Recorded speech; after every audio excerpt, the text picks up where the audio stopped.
Hi, Tony here. Question for us to reflect on today. Is my life giving me the shits, or is things moving ahead? That's a bit abrupt, but ultimately we're all going to have challenges, aren't we? And I find the thing to reflect on when I hit those spots is, what's good about this? What can I find that could make me feel like I can go, oh yeah, okay, this is okay, I'm going to get through this bit and there's going to be something good come of it. So when the proverbial hits the fan and life's not going well, which happens to us all, if we can just pause for a moment and reflect on it and go, something good's going to come out of this, and maybe I won't get so down about it all. I won't be a victim to this situation. Something to reflect on. Topic for today, sleep paralysis.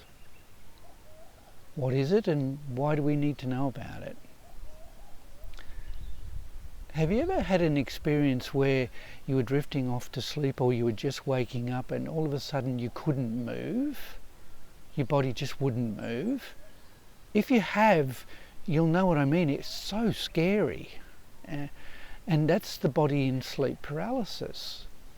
Sleep paralysis, what's happened is the body's still asleep, but the rest of us is not. Our mind is waking up. Now there's an upside to this scary experience that can happen. And in fact, if you're really keen to want to practice being able to exit your spirit away from the body, back home to the real you, this is one way to get there. That requires lying very still, very quiet, and to just deeply relax. So this is something I practice every week. So I'm actively trying to get to this place of sleep paralysis. Is it simple, the technique? Yeah, it's simple. Just lie quiet and don't move. And just keep on breathing and let go. Is it easy to achieve sleep paralysis? No, no, it's not easy. And you might ask, well, why the hell would you want to do that? Sleep paralysis is the stage we get to as the body goes deeper into its rest regeneration cycle. And at that stage, when the electromagnetic field gets lower and our heart rate gets slower, that's the point where the spirit says, okay, now I can go home. So we actually return unconsciously back home to recharge our battery, to go back to what I call our soul place every night. That's if we've had a proper sleep. And it's essential for us. If we don't, we literally run out of soul energy and we're going to get sick. So being able to shut the body down, but do it consciously, is something that it's a very potent thing to do. It's not easy to do. It's simple in principle, but it's actually quite a challenge to do it. And I practice it every week. And if you want to get more into this, there's a guy who really goes into great depth. His name's Darius, D-A-R-I-U-S, J. Wright, W-R-I-G-H-T.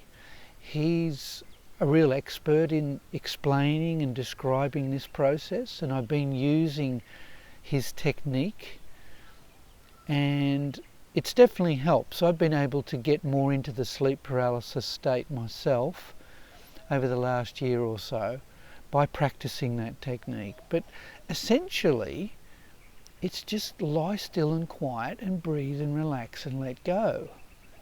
So that sounds really quite easy, doesn't it? It's not. So some of the things you're going to encounter if you start to practice doing this is the body's going to start to send signals, if you're awake and you're relaxing by keeping very still, the body's going to get to a point where everything slows down. But because you're still conscious, some of the other brain waves are going, so you're not just in deep delta, but the other brain waves are still working. When that happens is the body's going to send off signals telling you, move, wake up. And the trick is to just ignore those signals. Now that's also going to elicit a feeling of fear. So there's going to be a bit of anxiety.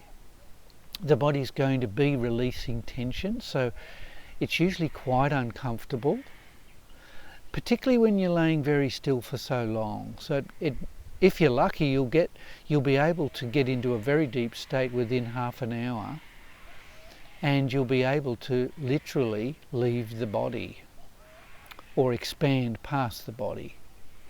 So it's not really an outer body experience, as I've mentioned, it's an inner body experience. You're actually going deep inside, past body awareness. So it's a great thing to do, but it's not easy, as I've said. And if you're really committed to doing it, and you stick with it, and you get through the obstacles of the physical discomfort, the need to move, to itch or scratch something that's itchy, or the heaviness you'll feel in the limbs, you'll feel like a paralyzed heavy feeling, the weight that you'll feel, the sense of buzzing that's going to happen. We've got a few cockatoos serenading us here this morning. The buzzing, the tingling, the vibration, the sounds that start to happen, these are all common experiences as the spirit is getting ready to leave the body. This is a pretty amazing thing to go through, and you'll either experience a great fear and trepidation and you think, oh, I'm going to just wake myself up, and you can will yourself to wake up. Or you'll experience, once you know that I'm actually getting ready to leave the body, fully conscious, which is what's going to happen to me when I physically die, you'll probably tend to also feel excitement, which is a common thing, because it's like knowing, oh, I'm actually going home. So I've found in the past when I've been practicing this, there's this feeling of like, oh great, I'm gonna leave the body completely, fully conscious, which is what happened to me when I had my first near-death experience. But of course in that time I was terrified. I experienced sleep paralysis. I had no idea what it was. There was no name for it back then. And of course once I did finally get out of the body, oh, well that was the best thing. So I'm consciously and deliberately wanting to go there again. But like I say, it's simple but not easy. So understand that if you want to do this process, you'll probably have a ton of questions. And if you have comments or you want to ask me, I may be able to help you more with it, just from my experience. Or you can check out this Darius Wright guy. He goes into it in more depth, because he's actually able to consciously leave the body at will every week, no problem. But like I say, it's not an easy process. It's a very worthwhile process. And if you really want to do that, to me, it's the way to go back home to your true self, to your soul. And we can listen to a lot of other people. Some of them have lots of formulas, some of them have lots of here's what you do to get enlightened, to get peaceful, to be blissfully happy. I'd rather experience it myself. And so this is just one way that I like to practice. The other one's meditation, of course. So as I mentioned before, the process is simple, the technique is not so easy. It's about letting go, it's about relaxing. Meditation is another way that helps to get into that very deep, restful state where the body says, oh, I'm so relaxed, and the spirit can be free. So that's what sleep paralysis is. There's nothing to be truly scared about it, even though you may feel incredibly scared at the time, because the mind's going, oh my God, the body's dying. It's not. It's just shutting down into deep rest. So once we know that, we don't have to be scared. There's nothing to be truly scared of. It's okay. So if you want to leave comments or ask questions, I'm very happy to answer them to the best of my ability. And so I hope that's been helpful. That's all for today. As the cockatoos are saying it's time to stop.